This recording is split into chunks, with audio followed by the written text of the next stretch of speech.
राज्य सरकारकडून राज्यपाल नियुक्त 12 आमदारांपैकी 7 आमदारांची नावं राज्यपालांकडे पाठवण्यात आली।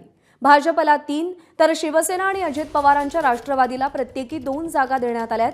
भाजप महिला आघाडीच्या प्रदेशाध्यक्ष चित्रा वाघ, पक्षाचे प्रदेश सरचिटणीस विक्रांत पाटील आणि वाशिम जिल्ह्यातील बंजारा समाजाच्या पोहरादेवी संस्थानचे बाबूसिंग महाराज राठोड यांना भाजपने संधी दिली आहे। शिवसेनेकडून माजी खासदार हेमंत पाटील आणि माजी आमदार मनीषा कायंदे यांना विधान परिषदेवर पाठवलं जात आहे।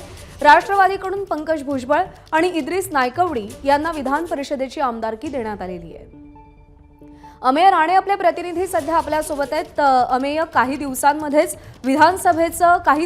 विधानसभा निवडणुका होतील आणि त्याआधी आता ही नावं जाहीर करण्यात आली आहेत। ही नावं जाहीर करण्यामागे राजकीय गणित काय आहे?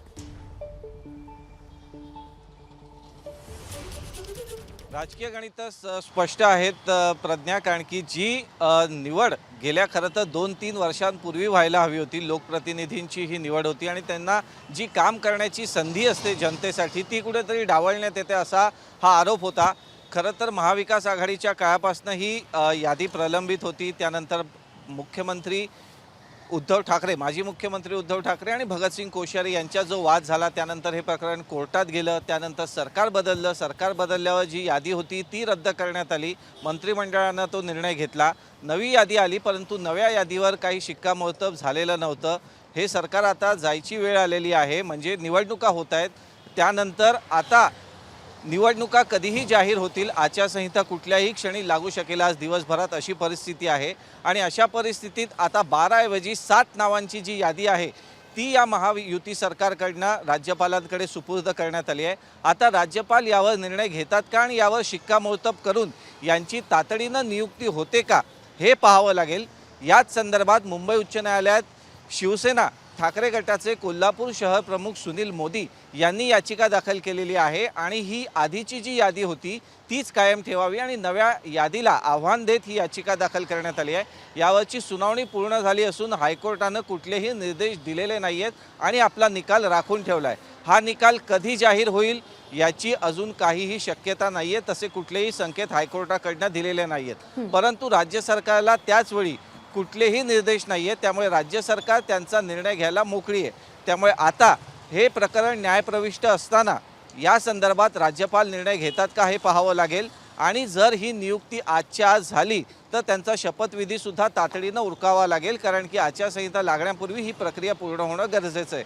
मात्र याच दरम्यान सुनील मोदी यांच्याशी जेव्हा एबीपी माझाचं बोलणं झालं तेव्हा त्यांनी या संदर्भात जर ही नियुक्ती तातडीनं झाली तर त्याला याच आठवड्यात 1-2 दिवसात तातडीनं आम्ही हायकोर्टात आव्हान देऊ आणि हायकोर्टाच्या ते निदर्शनास आणून देऊ असं सुद्धा सांगितलंय। त्यामुळे आता हा पेच सुटतोय का थांबतोय आणखीन यावर खरं तर सवाल आहे, कारण की प्रकरण न्यायप्रविष्ट आहे परंतु कोर्टाचे कुठलेही निर्देश नाही आहेत। त्यामुळे राज्य सरकार त्यांच्या नियुक्ती पाठवायला मोकळे आहेत, राज्यपालांवर सुद्धा कुठलेही बंधन नाही आहे। परंतु आजपर्यंत ज्या नियुक्त्या झालेल्या नव्हत्या त्या आताही होणार नाहीत अशी एक शाश्वती दोन्ही बाजूंकडनं मुख्यत्वे राज्य सरकारकडनं हायकोर्टात देण्यात आलेली होती। त्यात आता कशा पद्धतीनं कोर्ट या संपूर्ण प्रकरणाकडे पाहतंय हे सुद्धा पाहावं लागेल। त्यामुळे यादी गेलेली आहे, आता राज्यपाल यावर कधी शिक्कामोर्तब करतात हे येत्या काही काळात स्पष्ट होईल। प्रज्ञा, बरोबर आहे, विधान परिषदेवर कोणाला पाठवायचा हा राजकीय पेच होता, तो सुटतोय असं वाटत असतानाच न्यायिक पेचाचा प्रश्न समोर उभा ठाकलेला आहे। अमेय, धन्यवाद दिलेल्या आहे सगळ्या माहितीसाठी। दरम्यान बंजारा समाजाचे महंत आणि पोहरादेवीचे पीठाधीश बाबूसिंग महाराज यांनी या संदर्भात काय म्हटलंय आपण पाहूया। नियुक्तीमधून आपलं नाव जाहीर होणार आहे असा मला संदेश मिळाल्याबरोबर मी आज मुंबईला जायसाठी तयारीत आहो। महाराष्ट्र गव्हर्नमेंटने हे संधी मला मिळालेली आहे, ही संधीचा फायदा जरूर आज देशभरातल्या सर्व समाजाला मिळणार आहे। हे आजपर्यंत आम्हाला कोणाला माहीत नव्हतं, आजच आम्हाला वेळेवर माहीत झालं। हे अचानकच जसं एखादी देवाचं दृष्टांतसारखं झालेलं आहे, हे घडलेलं आहे हे कार्य, तर हे कार्य आपण जरूर समाजासाठी उपयोगात आणू। एबीपी माझा, उघडा डोळे बघा नीट।